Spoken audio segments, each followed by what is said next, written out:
congratulate both teams on making it to quarterfinals of the GW1 2014 tournament. So with that, I call upon the Prime Minister to deliver the first constructive speech of the round, not to exceed 7 minutes. Hear, hear. Alright, so thanks, good friends all around. Thank you, Madam Speaker, panel, true friends. The questionably better Matt, Frankie. We're really excited to be in this round today. So we have a really fun case for you guys. So we tell you you're an author in your 20s. You've written one super successful book, similar to something like Perks of Being a Wallflower, the John Green novels. Now while working on your new book, which you believe is going to be even better and more successful than the first, early on in this writing process, your main character, Ruby Sparks, materializes as a real person, believing herself to be your girlfriend. Now she's just as you've written her up to this point, and if you continue to write this book, you will continue to change who she is as this now physically manifest person. As the author, should you continue writing even though it will continue to change Ruby's personality and being? Okay, so if you don't continue to write her, will her personality change at all? Well, yeah, in the same way that like interactions will change your personality, but Okay, she will not. She'll continue as a person as written, existing and changing with the real world. But we could assume, based on like the fact that she randomly appeared when you started writing her, that you were the cause of her being in existence. Yes. Okay. But like you didn't know this beforehand. Yeah, no, this is obviously. not like Yeah. premeditated. What was the end of the story going to be like? We don't know. Do we know? Yeah, you haven't determined it yet. Okay. What's the Like- story like at all? Okay, so Ruby, similar to the kind of examples we gave, it's just that she's an identifiable young adult character, has personal struggles. We're not going to say like anything specific. Like you can. When we say young adult, we mean 20s, not like early teens. Yeah. That's good to know, yeah. Yeah. She's Just wanted to clear that up. she's convinced she's your girlfriend, right? Yeah. Yeah. Yeah. That'd be creepy. So, have you said anything about whether or not you're cool with her being like your girlfriend, or? Not really. No. This is like up for debate of whether you think this is gonna be like a good thing. Like, Also, you're not in a previous relationship. This Yeah, is gonna that make would be things Not weird in a with. relationship. Yeah. are you looking for a relationship? We think you're in your Like a 20s, you're not. They're like, I masturbating think as many as any person like wants human companionship and like someone to be with them. Okay, like, I'm sorry, I just like don't have a grasp of this character at all. Like, That's okay. can you give me some details of like who she is up to this point? Like, is she outgoing? Is she not? Like, what's important for Sure. us to know? I'm not sure how much this is like materially relevant in the case, but we'll say like she's fairly outgoing. She has like internal personal struggles, as most characters do in like most literature. She's some form of artist, like actual like fine arts, like painting, sculpting, something like that. Okay. Is like a financial burden, like do you have a financial burden that like if you don't write this book, you're gonna be like homeless? I think you can probably write other books. Like your first book was successful still enough, you can at successful. least coast at like a decent standard of living. Okay, but like if we choose to like not write the rest of the story, it's not like we can't ever write stories. Yeah, you can write other stuff. Okay. And if you continue to like write her story, theoretically you would publish? Yeah. Yeah, you do. Okay. You think it's going to be like you like the success of your first book, you want the second one also. Okay, cool. And she'll grow. Okay. And this is like what you write is what happens in terms of character. 100%. Yeah, no, this is about her specifically, so you can't. Right, you can't change other people. Yeah, exactly. Oh, we're also going to just an important comment is like you can't do anything that's like impossible. Yeah, Like like can't she say. can't And then supply. Ruby knew the cure to cancer and how to make an infinite supply of cheap, clean energy and how to fix Ebola. Which is an important thing that Matt caveats against himself. Yeah. It's actually really good because that's like one of my thoughts. So cool. Give us 1 second to talk about this. Okay.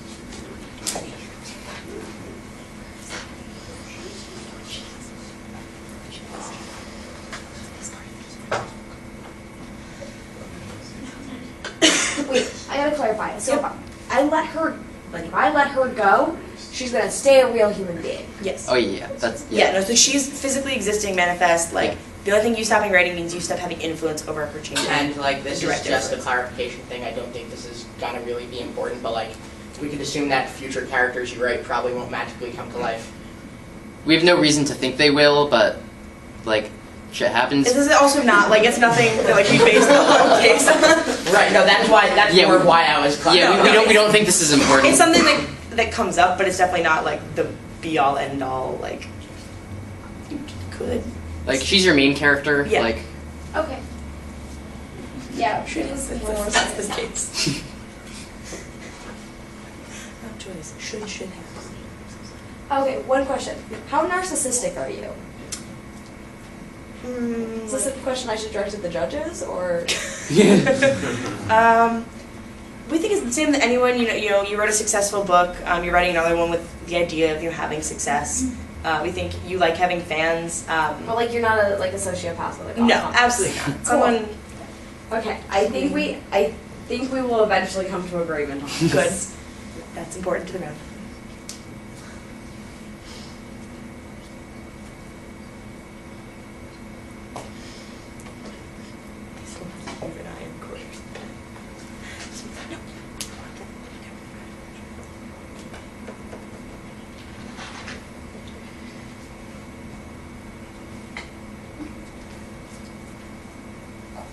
Okay, yeah, we're gonna let her go. Okay. Awesome.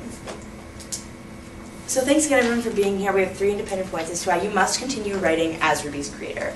And the first of these is you have a unique role as Ruby's creator. So the first thing we tell you under this is that as this author, you have some obligations to her, right? Because you're responsible for her initial state of being. I think this is similar to the relationship between a parent and a child. And now the fact that Ruby is initially sentient and more fully cognizant is immaterial. I think it's still you're responsible for Ruby's character in and of itself, since your writing caused her to be the way that she specifically is. Let me tell you though, you're not blameworthy for her initial character, because you had no way of knowing that this writing would create a real living person. However, if you had known, then it would have been wrong to intentionally create a person who is going to suffer more than the average person, or even to suffer at all, right? So we've told you, as your typical literary character, it's only interesting if they have internal struggle. We tell you that Ruby, as someone who's writing young adult fiction, is someone who definitely has significant personal struggle. And because you created her and she is now manifest, we tell you it's wrong for you to have written her in this way if you had known she was going to exist. And now, therefore, you have the opportunity to correct the wrongs which have been unintentionally done onto Ruby, and you should take that opportunity.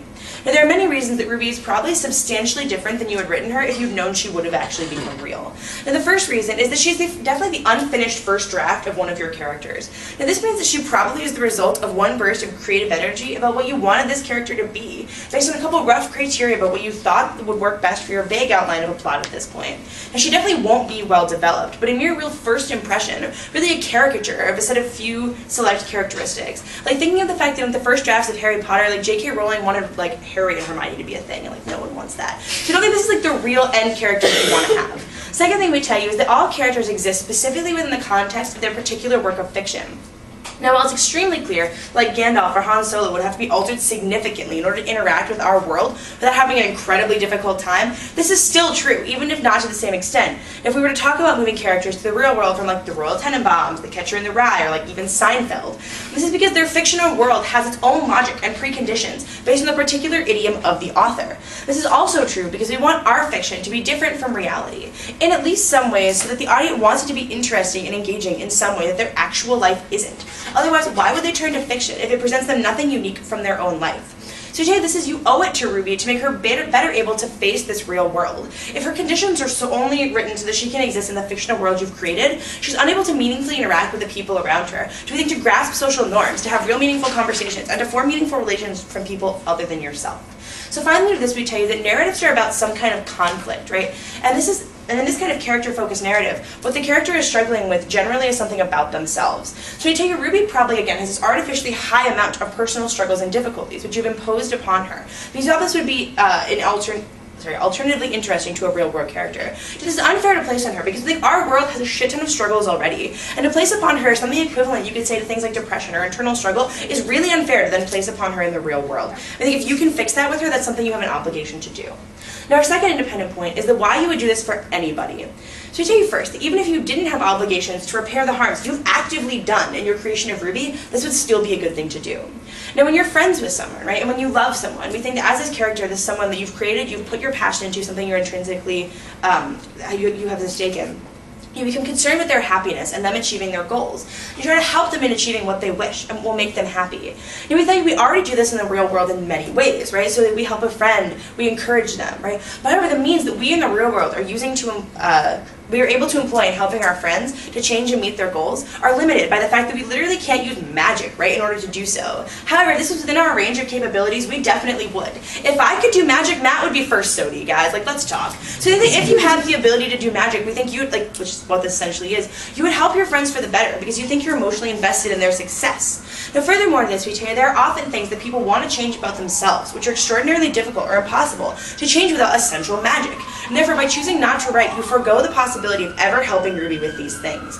Now, this means that this means of helping Ruby also opens up opportunities for her to become truly extraordinary, which is potentially hugely beneficial to her and humanity at large. This is because while you cannot do to Ruby anything yet that we said is impossible, the magical means by which she accomplishes the otherwise possible things allow her to push past the bounds of what would limit ordinary human achievement. So for instance, like the ends of learning to speak French is really difficult, right? You have to do classes, you have to do, immersion, but with these really time-consuming. So by using magic instead, like saying Ruby learned French, so we think that's something that normal people can do, you can expedite that process. And so we save so much time that can be used for other endeavors. She's able to achieve an amount of possible things, which in the aggregate are beyond what any other person could do because of the limitations that time places on real people.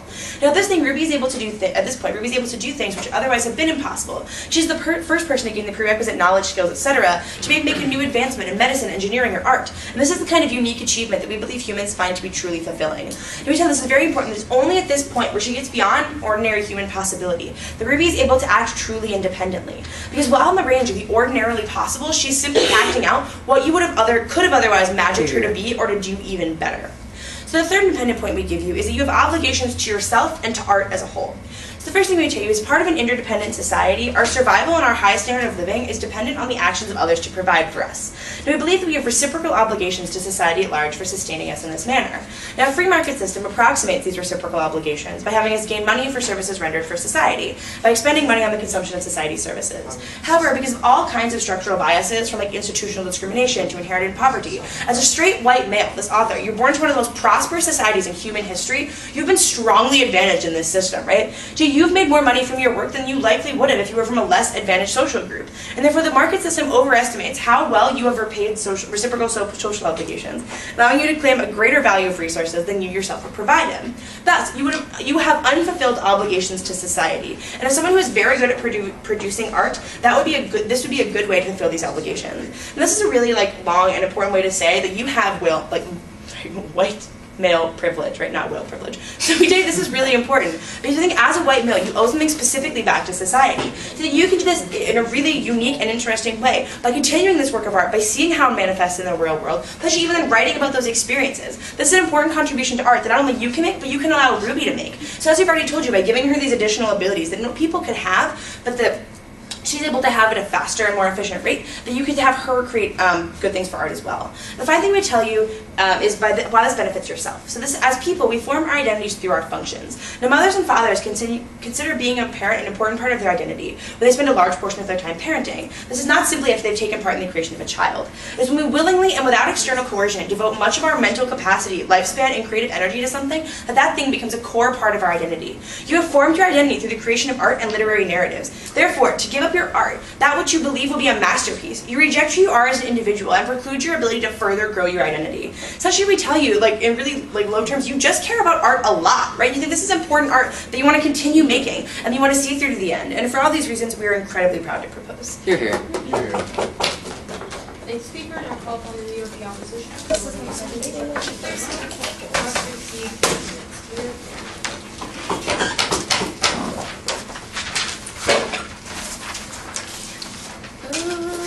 Okie dokie. Everybody ready? Cool. So I have 3 off-case points. The first thing I want to talk about is the value of human life.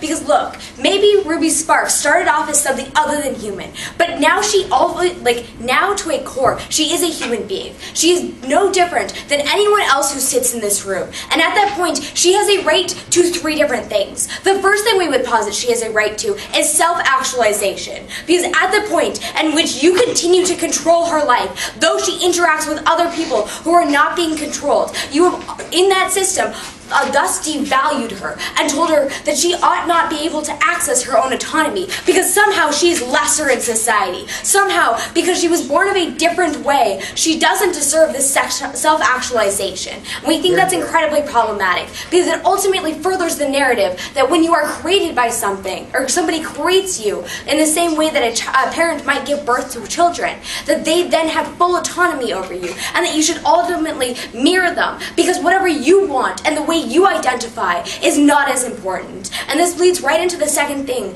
that we think you should value as human life, which is not oppressing other human beings. Because at the point in which you have taken away her self-actualization, you have essentially said that she has no ability to decide for herself. You have created her to a secondary class. This secondary class has meant that you take away her vocational ability to be a human being by being able to grow within herself. In other words, you have said that because she is a new type of human being, that she is not worthy of the things that every other human being would be put forth. And if you continue to write books and potentially spark another, a creature like this, or somebody else in society sparks another creature like this, we would say that you've now justified the oppression of another people. But even if that doesn't happen, you justify the oppression of other people in society when you say simply because they were created in a different way, maybe by a more scientific method as opposed to natural conception, then they also ought not access their self-actualization or their oppression. But the final thing we say that you should value as human life is this idea of growth. Because at the point in which the way that we self-actualize within ourselves and the way we have vocation as human beings is because we can adapt to our society. We can adapt to the situations around us. And we're not perfect. Everybody still fucks up in the occasional ways. Especially when you have a situation where you have to overcome something and you may not overcome perfectly. We think at the point in which you are still learning things through the experience, and those experiences and the things you have learned to get yourself over the next step is ultimately the best thing that you should value as human life. Yet when you continue to write Ruby Sparks, you never allow her the value of human life and continue to segregate her. But the second thing we would posit is that you should value the relationship you have with this woman. Because look, at the point in which you yourself need to grow, you need to ensure that this person who is your girlfriend, whether or not that's for a week or for the rest of your life, that you have some sort of growth with her. And when you're controlling what she does and every action she is, you ultimately don't have any meaningful growth because she will never disappoint you, never never have a situation in which you have a poor relationship that you must move past. This means at the point in which you're spending this one relationship having to do all these things and never actually having any growth within yourself, then you're never going to be able to better actualize within your other relationships. And we think this is incredibly harmful. But moreover, this makes the value of this relationship significantly less than any other relationship you have. Why is that the case? Because she can't react to you. Because she's ultimately always perfect. She will eventually grow boring and become not the same creation you once had. Because at the point in which she just is no longer exciting or no longer challenges you, she's no longer someone who's a valuable relationship to you. Whereas if you allow her to go off on her own, she will always present that next challenge and always help you within your own self-actualization, which you only gain on our side of the house. But the third thing we want to talk about is how this benefits your writing and other art you may produce in the future. Because we think at the point in which stories are only a possibility of what you have today, the fact that you started with this character, even if she was a first draft, and you get to watch where she naturally grows, this better helps you write better stories in the future that are more realistic even when they exist within the conditions of your own fantasy world. Because at the point in which you get to watch how real human interactions happen, how you have real growth, how you really overcome the struggles that everybody faces, but it's very difficult for us to see within ourselves, but you get to watch someone else do that, that means your art has greater value and greater experiences in the future. Let's go on case. The first thing they talk about is that you have obligations, and they make this analogy to like parents and children. But why couldn't you continue this experience while she's like, why can't you continue to have this obligation while she's an individual? At the point in which the analogy is parents and children, parents don't directly control every single thing a child does. And that one case where the child steals out of the cookie jar and lies about it becomes the most important thing in the relationship because it forces both the parent and the child to grow, or in this case, the author and Ruby. But the next thing they tell you is, you forced her to struggle. Look, nobody forces us to struggle. We all struggle in our daily lives. At the point in which that is natural human nature, there is no reason why allowing her to live in this society and build through her struggles and teach you how to better deal with the struggles that you probably face in your everyday life. Like, it allows for more growth on both sides of the house and ultimately isn't some punishment to her. The next thing they tell you is that she's the first draft. We are all first drafts. Like, we never get to, like, redo ourselves. There's no, like, rewind button. I certainly wish there was, but there's not. The fact that which, like, you are valuing her somehow as secondary life because, like, you could technically, like, erase her completely from society is ultimately less of a valuation of her as art. Because at the point in which she becomes this character that can truly take on what we want art to be, which is a valuation and a reflection of the self, that she truly is the self, then you have the best form of art and would never need to do another draft. But the next thing next thing on the flow is they talk about the fact that she can't interact with her world because she has different preconditions. Like, yeah, this is like maybe an argument why it's difficult to interact with the world because you have different preconceptions. But at the point in which somebody from North Korea can theoretically come to the United States and have different preconceptions of the world and still interact and still learn and still grasp social norms, we think it has no more value that she comes from a different world, your fictional world, into this world. We think of the point in which you grow through cultures and connecting through our differences to be able to understand our similarities, that she ultimately provides more for culture because that is the reflection of the self. The next thing they tell you is this narrative of the conflict. I've already dealt with the narrative of the conflict as reality much more than it is art. The second thing they tell you is that you would do anything for anyone. Like friends, passion, you have to give them magic. So first of all, magic has unintended consequences. At the point at which you take away her autonomy, we would say one of these unintended consequences is that you make her boring and someone that you ultimately don't want to be friends with in the future because she's never a challenge to your friendship.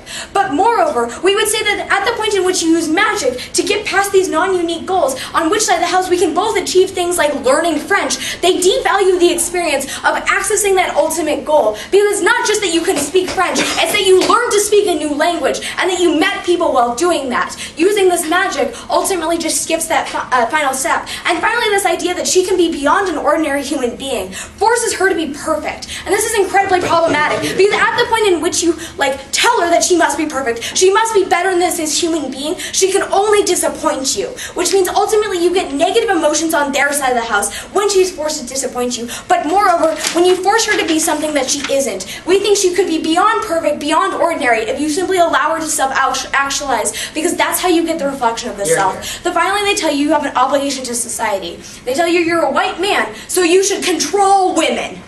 Right. Okay, patriarchy, please stop. But also, at the point in which you think that you're creating this higher social obligation, don't also put this perfect human being who would also have that perfect social obligation she could never meet. This benefit to yourself only happens on our side of the house.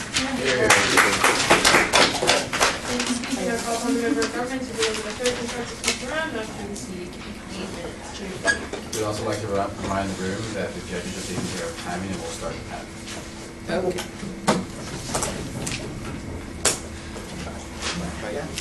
Thank you, everyone. Emily, it's been an amazing tournament. True friends on side op. It's been a wonderful round. We had a great round earlier. I think, yeah, it's cool. We're just going to jump in now. So we got three independent arguments from Frankie. The first one is about the fundamental value of human life. She said that at the point that this person is created, they are no different from anybody else. Now, we say in some ways this is true, but in some ways it's not. So firstly, I gave you the arguments on our second independent point about why we would do this literally for anybody. That the ability to improve people that we love, that we care about, to help them in their goals and their struggles is not something that we do uniquely because you created them. That is something that we do because we care about people and we want them to achieve what they will. But at one point, she actually is different, at least at the beginning. beginning. Because she is a person that her initial state of being is something that you yourself are responsible for. You may not have like moral blameworthiness for it because you didn't expect your character to come to life, but it's something that you are causally responsible for. Something which if you had written differently, or if you had known this was going to be something you do, we gave you arguments about why you would not have written her like this, why you would have written her at least more fully, why you would have potentially written her to be a person with less struggles, because we all face enough in the real world. You don't need additional ones that are added in through fiction. These are all things that you, because for instance, the difference like being with a parent, they say, well, parents don't control every part of their lives. But if you have a parent who gives birth to a child with a severe genetic disorder that makes them like probably likely to die at the age of 20, and it's not your fault, but if you have the ability to reverse that and allow them to live a full and more meaningful life, then that's probably something that you want to do. That these harms are something that you are still responsible for and have an obligation to change. She said there are 3 things you have rights to. The first one, she says, is about self-actualization. That like, well, she's still going to do things and interact with people, but she's never going to have like meaningful self-actualization. I don't think we actually get a warrant about why this is the case, but even if they provide one in MO, there's still a couple ways we get this. Number 1, firstly, you're not writing her constantly. You're not a person who lives with your fingers glued to your typewriter, typing every single moment of her life. This isn't the way any kind of fiction works, not even Seinfeld that tried to be the show about nothing in everyday life. Fiction focuses on important moments in people's lives. It focuses on unique instances, not every single second of every single day. So yes, there are going to be instances in her life where you are effectively intervening, but there is an enormous majority of time, even if it's just because you have to sleep as a person, where she is still living out her life and growing organically in between those spaces, and that is where she has the ability to do that. Also, on our side of the house, we told you that there are lots of individual struggles that you may have written her to have that aren't necessarily something you can get out of in the real world. It is something that you created by magic and can only fix through that same process. That you can figure out what she wants. You can ask her what she wants to be and help her get closer to her ideal of self-actualization rather than her making trudge forward with it, which is why a lot of people throughout their lives don't actually manage to self-actualize, because it's not something you can just go out and strive and happen to do. It's something that's incredibly difficult and many people fail in. Second right she gives you is about not oppressing other humans. You say, like, she's not able to decide, and it's like unjustified to oppress anyone within the society. So firstly, we tell you that in the enormous majority of cases, she is able to decide. We say that if you really buy this rights framework, then we can still only write her to be things that she wishes to be, but she's not able to achieve through her own volition. But we also tell you under this that you're not meaningfully constraining her will, because we tell you that, say, like, violence is wrong because I have a will to do something, but if you point a gun at my head or like lock me in a box, I'm unable to do that. On our side of the house, you're not violating her will, you are simply giving her a different will, which she is still able to completely carry out. For instance, when Emily got up in PMC, she gave you arguments, and you may have wanted to vote for us. Frankie got up in LC and gave you a lot of good arguments, and if you thought they were good enough, your will was changed in order to maybe vote for side up. This wasn't Frankie enacting violence against you, this was a change of the human will, which is a rational thing to happen. Third standard she gives you here is about growth, that we aren't able to adapt to our society, and you may, on our side of the house, you don't always overcome everything perfectly, but on their side of the house, you have the ability to grow, to interact. So I think this is where we get a lot of like problems that are going to flow through a lot of things. Frankie keeps talking about growth and growth as if this is something which is intrinsically valuable. We tell you growth is only valuable towards an end, that there is something which you wish to become, and that is what you are growing towards. Everyone grows. Hitler grew through the Second World War, and he changed. That doesn't mean this is a meaningful experience, that there is something you want to grow towards, and that is what you can facilitate Ruby doing. But if the point of growth is to get to some goal, of some point of being where you can meaningfully actualize your will, like on our side of the house, where you make her the best artist or surgeon or engineer or whatever it is she wants to be, then she can get to that point much faster, waste less of her life in the struggle, constantly doubting whether she's ever able to become, because on our side of the house she already is. And the second independent argument that she gives you is like about the value of your own relationship with her. You need some sort of growth in the relationship, and it devalues it compared to other relationships. If you just constantly write her and change her, then eventually it becomes boring. So a couple things under this. The first one we tell you is partially the same thing about growth. That you can simply narrowly tailor what you're writing about her to what she wants to become. But also, these are those things you can recognize. You probably don't want to be like the constant puppet master over someone you're in a relationship with, because that's weird and it's creepy, and it's not generally something that any person would want to be part of their relationship, so you're going to let her develop organically. For all the reasons they tell you, you want someone who challenges you, so you're going to let her do that in the situations where it is good. We also don't think that this devalues it compared to other kinds of relationships, and even if it does, then maybe it is the best thing for you to find other relationships which may be more fulfilling, because this probably isn't going to be what you're doing with the literal rest of their life. Third independent argument they give you is about benefits to rating. They say, you get to observe. a person in the real world and how humans interact with each other. So there are already a lot of people. You're a person. You can probably already observe these things. But it's on their side of the on our side of the house also. In all of the gaps between the writing, you can still observe the way she develops along the arc of the story as you produce it. But on their side of the house, they have to observe a character that they never get to use again, and a character that is a rough first draft, which doesn't actually represent your artistic will in the long run. It is based on, as Emily said, probably one burst of creative energy, a caricature of the brief outline of a plot you thought you had at the time. That is not a meaningful interaction with the real world, at least starting out. Now to our on case. First argument we give you is about your role as her creator. I think I already covered some of this on the off case, but where we have fundamental obligations to, even if we are not blameworthy, fix the harms that we created to other individuals. That for all of the reasons that we want fiction to be different from real life, for all of the reasons that this is still early in the plot as a character-based narrative, she provides an artificially high number of struggles, and not all internal personal struggles that people have are things they are always capable of easily overcoming. These are things that even if she is able to overcome on her own, it's still going to be incredibly negative for her to do so, or still things she has to struggle and suffer under. And that is something that on our side of the house we say we can easily free her from. Then the next thing they say under this is you didn't force her to struggle. Everybody has struggles. So yes, there are all struggles in the real world, but these are ones that you specifically forced upon her, and these are ones that she has in addition to the ones of the real world. And he says, no, we're all first drafts. None of us are perfect. So yes, none of us are perfect, but we're not first drafts. We don't come in as the thought that someone had while possibly drunk at 3 a.m. as they were writing on a piece of paper. Some of us came as a result of thoughts people had possibly drunk at 3 a.m., but not quite in that way. But what we tell you is that we're not fundamentally first drafts. We come in as babies, and then we can absorb the information of the world. So at this point, we all have 20 years of experience that we have managed to build up. Ruby does not have the opportunity of childhood because she is brought into existence in the middle of her life with preconditions already set, with those experiences fundamentally lacking, and things that you were able to fill in for her that she can never achieve on her own. The last thing she says under this is it's difficult to interact with the world, but people who come from North Korea can meaningfully interact with American society. First thing we say, probably not true. We have an enormous amount of difficulty doing this. Even something you can do, it's still generally much easier and a better life for you to have, where you can pursue your artistic or whatever endeavors if you are simply born into the society and you understand the culture, and it's something that you can just deal with on face.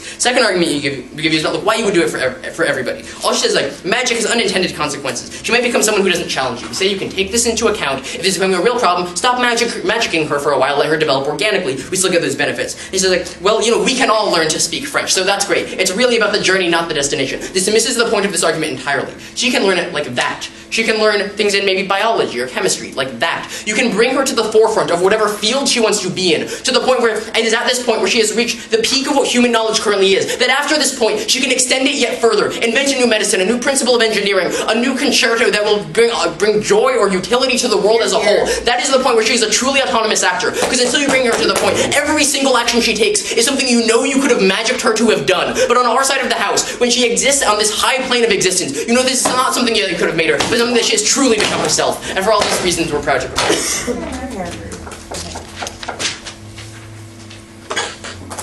Thank you. Now call upon the member of opposition to deliver these findings and start the speech around, not to exceed 8 minutes.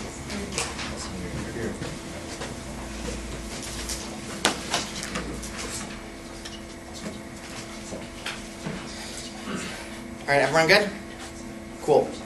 Thanks everyone, this has been a really great round. True friends, Frankie, you've been amazing. Thanks panel for watching. Let's get into this. So the first argument we talk about is the value of human life. We tell you at the core, humans have rights to a couple of things, and now at the person that this person has realized themselves has actually become a person, they should experience these things too. We tell you first they have the ability to self-actualize. They say at first, there's some ways that they are like a human, but there are some ways they're not like other humans, and we do this for everyone.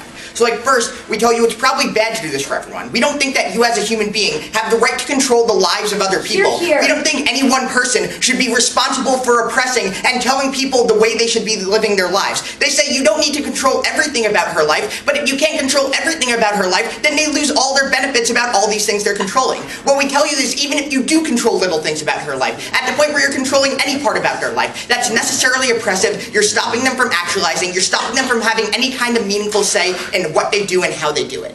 You created them. You established the way that they view the world in so much you've developed a framework. And at the point where you continue to do this, they can't necessarily have any genuine wants or desires on their side of the house for her to achieve. But on our side of the house, when we leave her to be free, when we leave her to develop her own experiences, her own identity, that's when she gets real wants and desires, and that's how she can actually achieve those things. So that's where we get the meaningful self-actualization. But they say this is different because there's different kinds of responsibilities. They say parents are able to control people, that's totally fine. mind, this is a completely analogous situation. But here's one thing. The book needs to end at some point. They tell you we're going to publish this eventually, right? Meaning the book is going to end. You can't have infinite control over her life always and forever, right? So why is this a big deal? Because just like with parents, like, everything needs to end. But here's the thing.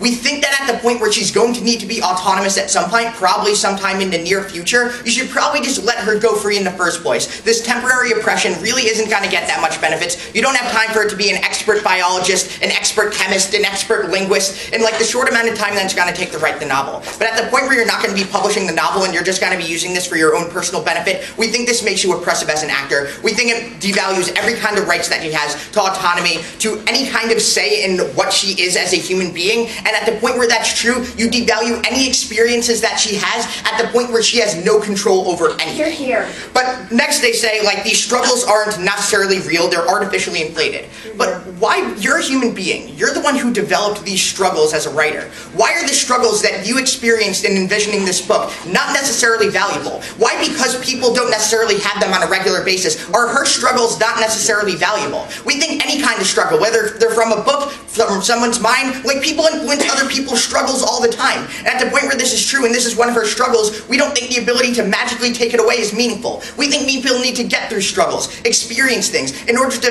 meaningfully grow as a person. And that's the warrants that they don't really deal with. But the last thing that has is you could help achieve all of her goals, but like, there's better ways to do this. You could like support her as a human being without writing her character and telling her necessarily what she has to do without being so oppressive.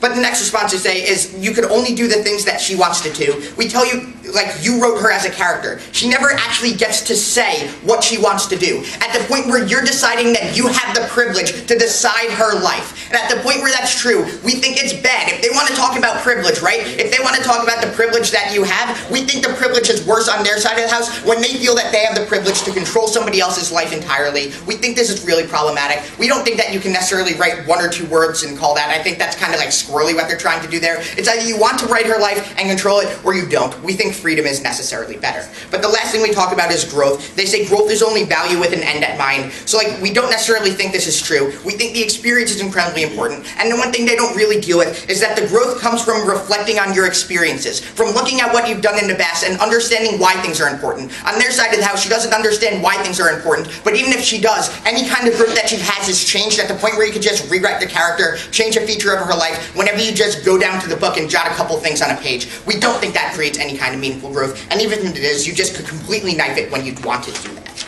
But the second argument we talk about is these relationships, and how you can't have growth in your own relationships because like she's never going to be able, because you're never going to be able to disappoint. They say you can narrowly tailor your writing. So like we tell you, you narrowly tailor the writing, you can't get all the benefits of helping her do all these great things, because it's either you only do a small part of her life or a significant part of her life. And if it's a significant part of the life, we're going to say it's oppressive. But then they say even if you could find better relationships, but they don't actually engage with the argument that you're not going to be able to develop relationships, or at least your ability to do so is going to be harmed at the point where you think that you can control relationships because you did this with this person. You think you have this privilege to determine what people should or shouldn't be doing. And at the point where that's true, we think this is going to negatively impact your ability to form relationships with other people in the future. This is the nuance that they don't actually engage with and is going to be damning for them in the round.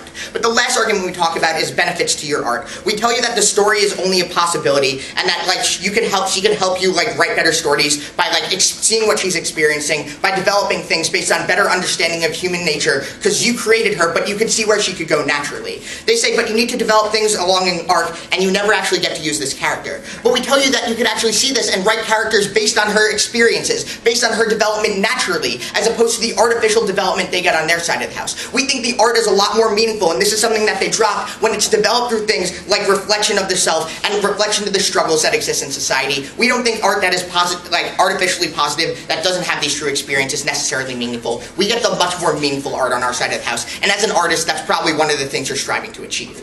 But the first thing, let's go on case. The first thing they talk about is your unique role and obligations. They say like this is artificially high struggle, and it's bad to force the struggle, and at the point where you've created the struggle, you necessarily need to solve it. But like, life sucks. I have interactions with people. People probably sometimes get upset about our interactions, but that doesn't mean I have an obligation to then go and control what other people are doing to tell them how to solve the struggles that I caused. I think it's much more meaningful when people like interact, have struggles, but find ways to grow internally to actually figure out how to do these things in the future. Because at the point where she's reliant on you controlling every single negative aspect of her life, she's not going to know how to deal with those things at the point where the book ends and you have no control over her whatsoever. We think she should learn these things now when she has a chance to, and you should not actually be doing this. But next we tell you, like, we all are like struggle in life. You should teach her how to do these things. They say you build up these experiences through childhood, but she doesn't get this childhood. So like, she's not necessarily a child. You already gave her a framework. She understands things like language and basic personality traits. So she has things outside of like a basic child. But we think she has this still, that doesn't mean that the growth coming in her later years is less valuable just because she hasn't had a childhood.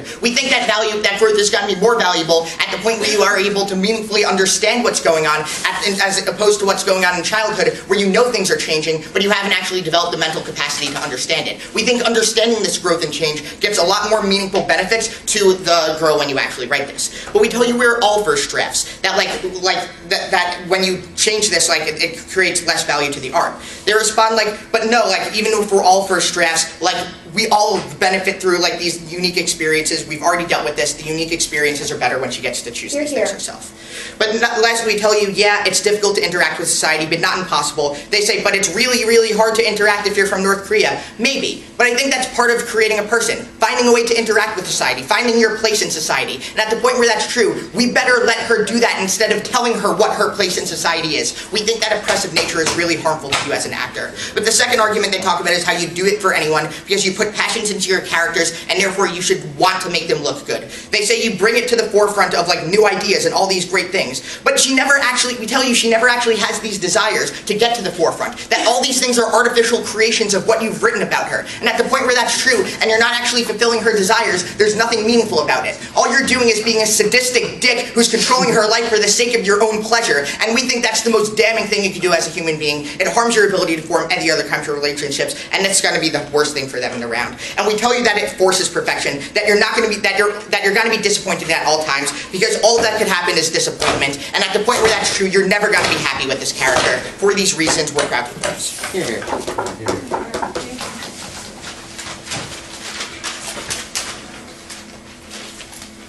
Thank you. All following the speaking will be first of all to the round. Mindful that when we give our welcoming arguments are not here. Cool. I will try to stick to that. So, I'm going to start off with a pretty simple question, which is, what obligations do you have in the round as the creator of RWBY? And I think we're going to break this down into three very clear sections. The first thing we want to talk about is his obligation as the author. Because remember what they try to posit, that you have an obligation to fix the harms you've caused on her. And never ultimately deal with the fact that you actually cause more harms when you force her to take away the struggles that she otherwise would have been able to solve herself. And even if you do have an obligation to fix the harms you caused, we tell you that on our side of the house, you have the ability to fix those harms by working with her. But remember what we tell you, learning through magic is actually forcing a struggle on her that is worse than anything you could have written into her book. Why is this the case? And this goes untouched by Matt. At the point in which you're forcing her to live up to this idea that she could be perfect, which is something she will ultimately never be able to achieve, because you will either end the novel too early, or there will just be the next thing that she has to reach for. You have forced a worse struggle on her than any teen novel could have. And at that point, if you really believe that you have an obligation to fix these harms, then don't force her through the magic. Allow her to do it on herself. But the second thing they tell you is that you have an obligation to anyone that if you could help, you should help. So we tell you our obligations to our friends are to provide the help, but not force the help. We should be able to put forth ideas, put forth our suggestions, put forth our advocacy and our facilities, but not require them to do so. And at the point in which they ever use magic on their side of the house, which is their whole advocacy, even if they use it once, you ultimately have gone against your obligation to anyone in society. Because remember the last thing they tell you, this is the third obligation they try and force on you, is that you have an obligation to society, that you should oppress other people and control other people because you have that privilege in society and that economic or that mental ability to do so. And we think at this point in the round, you should drop them on face, because that narrative within itself is harmful, because they're trying to explain that all of these things that you do to RWBY are things that you would do for other friends. And at the point in which their side of the house is obligating for oppressing their friends and requiring that they do exactly what you want to do, that is a bad bad narrative and a bad obligation on face. But let's go to the second question, which is how do you get the best Ruby? Because at the point in which, on their side of the house, they will have to end the novel, there is some sort of finite growth that could happen within Ruby. Whereas on our side of the house, there is an infinite amount of growth that you couldn't have possibly thought of. This comes down to 3 things. The first thing we tell you is that you should allow her to make her own decisions. Basically, all Matt comes up here and says is like, ask her, but don't oppress her. But at the point in which you ever change one point in her life, you are ultimately silencing her choice, because you are changing what other choices she would make down the road by that single action. So even if she's asked, that is ultimately still a violation of her principles, because she could easily achieve the exact same thing, still harms on their side of the house. The second thing we tell you is that you can actually get more growth. Basically, all we get from Matt is that the journey itself isn't important at all, but he never deals with the nuance that the journey is when you gain that experience, when you have that doubt, when you have that struggle, which ultimately reinforce that the wants and desires we have uniquely created through the self-actualization of ourselves is exactly where we should be going in society. And without ever having these doubts, if you could just magically become anything, then you never truly understand what it is you want in society and what goal you ultimately want to aim at. But moreover, at the point at which you don't let her choose her own goal, you are again continuing to be impressive. Because that leads down to the third thing we want to talk about, which is how do you give Ruby the best interactions with the world? And this is when we tell you that this is the exact same way of you going to a different culture that might have different social norms that you might have to adjust to work at. So at worst, on our side of the house, it's hard. But get over it. That's what life is. Life is hard for everyone. And we would tell you that life being hard is ultimately how you get the best person. Because we don't have to force her to change, to allow her to reconnect with society. We don't have to force her to change, to allow her to meet the social norms. And the only way she truly does it, and truly has a connection if you value Ruby at all, is to allow her to do it herself. But finally, how do you get your best self? Because we tell you these relationships are happening, but they drop the most important thing, that you can't ever write into Ruby the things you can't predict, and those are the things most meaningful in life. Here. Here.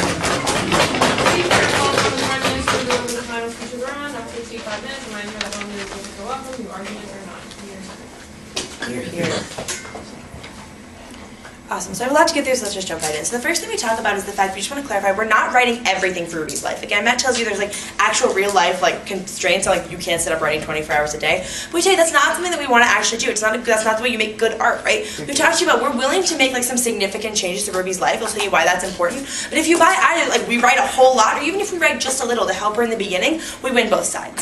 Let's talk about the 3 things we need to talk about in this round. That's best for Ruby, best for society, best for you. So best for Ruby. The first thing, this is the first RFD right off the bat, right? That on their side of the house, they take them with a disproportionate amount of personal struggle and force them to try to exist in a world that is completely alien to them.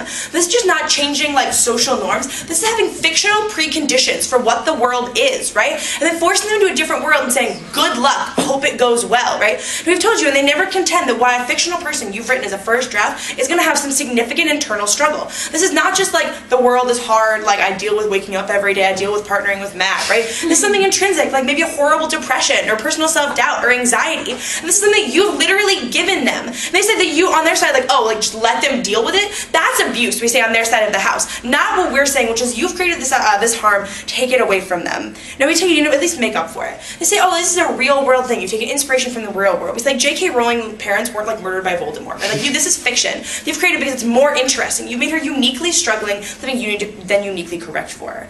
Now a couple of other things into this. And so they talk about growth. And why growth is so important. They never warrant for you why growth is a meaningful thing. They say it's better if you struggle to get to your ends. Why? Right? If I can get an A on a paper without having struggled and cried and lost sleep over it, I'm okay with that, right? We don't think I need to put myself through needless struggle, or at least more struggle than the world already foists upon you to achieve these goals. We think that the growth on their side of the house switches from growth to oppression. Let's talk about why we're not getting violence or oppression on our side of the house. And they never deal with Matt's analysis of the idea of a will. Now they tell you that you're going against her will. We tell you that without your writing, she literally doesn't have a will.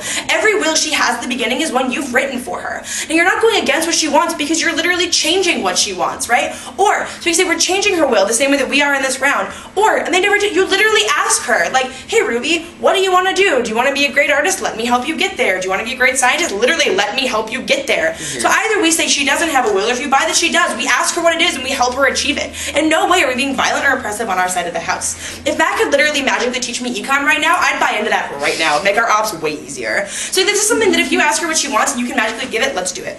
Next thing they talk about, we talk about that you help anyone if you could in this case. So if you have a friend who has depression or a girlfriend who has anxiety and you have the ability to help them with that, why wouldn't you, right? On their side of the house, like let them deal with it. We think that's really problematic. Next thing they tell you is that the book is going to end or you're going to stop writing or something. You're going to publish it. They say, well, like you're just going to let her go at that point. We say, sure. Like as a parent, you don't dump your baby and say like good luck, right? You give them an actual foundation. Which is this is the first draft of this person.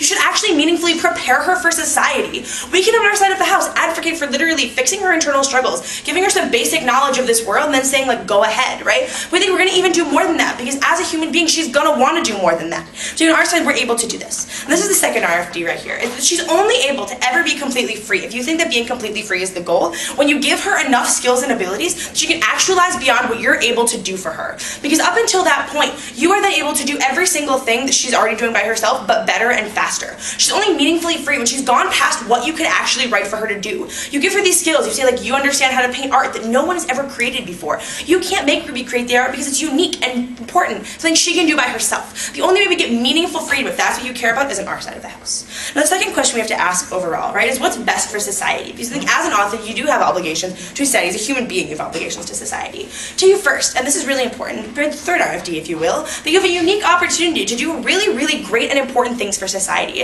Now be this something scientific, something architectural, something in the art world, right? This is something that only Ruby is able to do because you're able to uniquely have her spend that kind of time. We say she's somewhere in her 20s, right? She can learn these skills in her 20s, that's time. She doesn't have to be in school, she doesn't have to be struggling, she doesn't be going through like the bureaucracy of the educational system, right? She can know these things and start to self-actualize that much earlier. So this is not only an obligation you have as a person in society, but you have this obligation so much more because the privilege society has given you. Society has allowed you to not even really like, you don't have a menial labor, you're not like fighting for food every day, you're living really cushionily, you have white male privilege, you're sitting there like, I'm an author, I'm relatively successful, you owe something meaningfully back to society because of what you've been given. We say that this is the way to do it. By allowing Ruby like to pick her avenue, we think that's fine. Like does she want to do art, does she want to do science, like let her choose. But either way, she can create something new and meaningful for society that no one else is able to do. And our final question is what is best for you? There's two things under this. To you first, that like you like art, right? We tell you that Ruby can make art was one something that goes unaddressed on their side. We tell you that they stop you though from being able to see your art through. They taught you this idea about perfection, and in no way we've told you as an artist that you want perfection. You don't like a paragon. That's not interesting art, right? We told you you're not going to fix every single flaw in Ruby's life, but you're going to set her up to actually deal with the real world, do something you can engage with, and not like this struggling individual who can't conceptualize with the world around them. The final thing that wins us this round is that they're telling you on their side of the house, they completely drop this, to ignore your masterpiece. Take it, throw it in the trash, burn it, and then have to live with the person who you know could have been your masterpiece, could have been the art you contribute to society, and you're never able to fully achieve your own personal goals. And for all these reasons, we're incredibly proud to propose. You're here.